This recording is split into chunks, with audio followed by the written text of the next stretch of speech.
कि सरज़मीन पर एक गैर मामूली और ज़बरदस्त कौम को पैदा किया जिसे कौम आद कहा जाता है। ये लोग अपने जिस्मानी कद व कामत, बेपनाह दौलत और शान व शौकत के लिए मशहूर थे। उनकी ताकत और अज़मत का अंदाज बात से लगाया जा सकता है कि कुरान मजीद में अल्लाह ताला फरमाता है कि इन जैसी कोई कौम रुए ज़मीन पर पैदा नहीं की गई। कौम आद का सबसे मशहूर शहर अरम था, जो अपनी खूबसूरती और शानदार इमारतों की वजह से बेमिसाल समझा जाता था। 1984 में इस शहर की बाक़ियात दरियाफ़त हुईं, जिसने इस अजीम कौम की हकीकत को मज़ीद वाज़ेह कर दिया। ये कौम एक नहायत सरसब्ज़ व शादाब और ज़रख़ीज़ इलाक़े में आबाद थी, जो आजकल एक बेआब व गयाह सहरा में तब्दील हो चुका है। कौम आद का नस्ब हज़रत नूह अलैहिस्सलाम के बेटे साम से जा मिलता है, और उनके जद अमजद का नाम आदी था, जिसके नाम पर यह कौम मशहूर हुई। आद की औलाद ने मेहनत, ज़िलहनत और मजबूत जिस्मानी साख़त के साथ दुनियावी तरक्की की मनाजिल देखें। उन्होंने बुलंद व बाला महल्लात और हैरत अंगेज़ इमारतें तामीर कीं, जो इस वक्त की किसी भी कौम के लिए नाकाबिल तसव्वुर थीं। उनकी ज़िंदगी ऐश व अशरत से भरपूर थी, और वो दुनिया की हर आसाइश से लुत्फ़अंदोज़ हो रहे थे। आन के अजीम बादशाहों में शिदाद का नाम सबसे नुमायाँ है, जो दुनिया में एक ख़याली जन्नत बनाने के जुनून में मुब्तला था। उसने 300 साल तक एक ऐसे शहर की तामीर में अपनी तवानाइयाँ सिर्फ कीं, जो हर लिहाज से बेमिसाल था।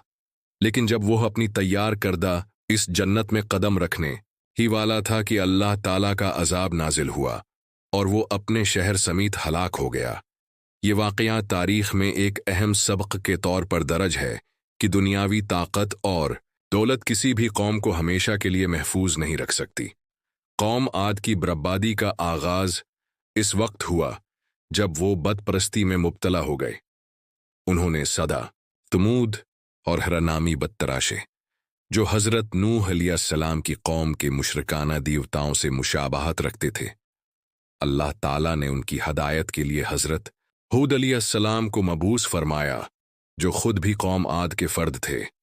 उन्होंने तौहीद की तबलीग की और कौम को तकब्बुर और सरकशी से बाज रहने की तलकीन कि हज़रत हूद अलैहिस्सलाम ने उन्हें अल्लाह की अता करदा नामतों की याद दहानी कराई, और ताकीद की कि अगर वो सीधे रास्ते पर आएंगे तो अल्लाह उन्हें मज़ीद नेमतों से नवाजेगा।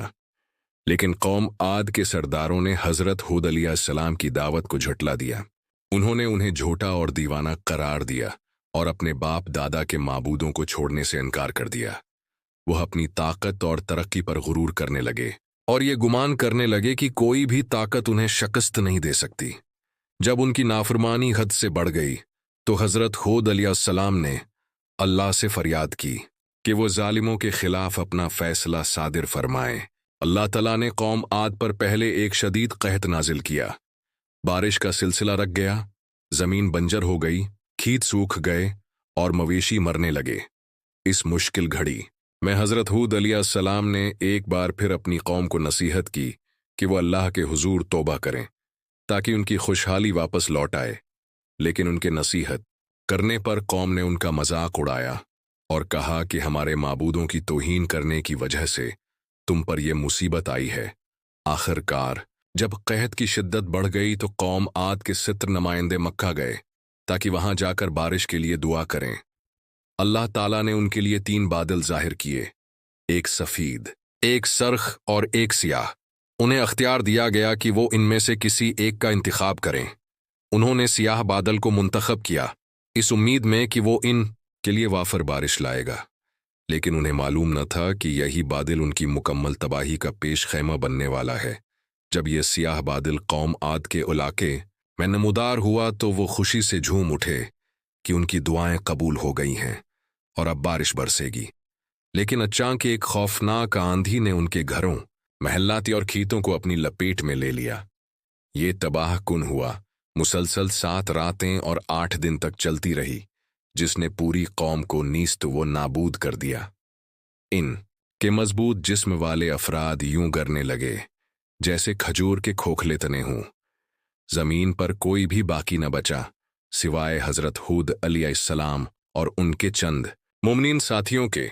जिन्हें अल्लाह की रहमत ने महफूज रखा। कौम आद, जो एक वक्त में अपनी ताकत और अजमत पर नाज़ां थी, हमेशा के लिए रीत में दफन हो गई। वो सरजमीन जो कभी जरखीज और सरसब्ज थी, आज एक वीरान सहरा में तब्दील हो चुकी है, जहां हुआ के झकड़ चलते हैं और मिट्टी के तूफान उठते हैं। उनकी तबाही आने वाली नस्लों के लिए एक अबरत का निशान बन गई। कुरान मजीद में उस वाक़े को बार बार जिक्र किया गया है ताकि इंसानियत इससे सबक हासिल करे। कौम आद की हिलाकत का सबब उनकी मादी तरक्की की कमी नहीं थी, बल्कि उनका गुरूर, तकबर और अल्लाह की हदायत से इन्हिराफ था। वो अल्लाह की दी हुई नामतों पर शुक्रगुजार होने के बजाय खुद को नाकाबिल तस्खीर समझने लगे, और यही उनकी बर्बादी का सबबुम बिना। ये किस्सा हमें याद दिलाता है कि दुनियावी ताकत और दौलत दायमी नहीं होती।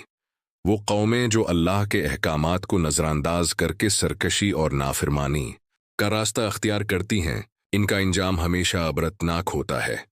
आज भी दुनिया में कई ऐसी मिसालें मौजूद हैं जहां ताकतूर अक़वाम अपने गुरूर और तकब्बुर की बदौलत ज़वाल का शिकार हुए। अल्लाह ताला हमें अक्ल व शऊर अता फरमाए कि हम उस दुनिया की हकीकत को समझें, अपने अमाल का मुहासबा करें और कुरान व हदीस की रोशनी में ज़िंदगी गुजारें, ताकि हम भी किसी आजमाइश या अजाब से महफूज रहें।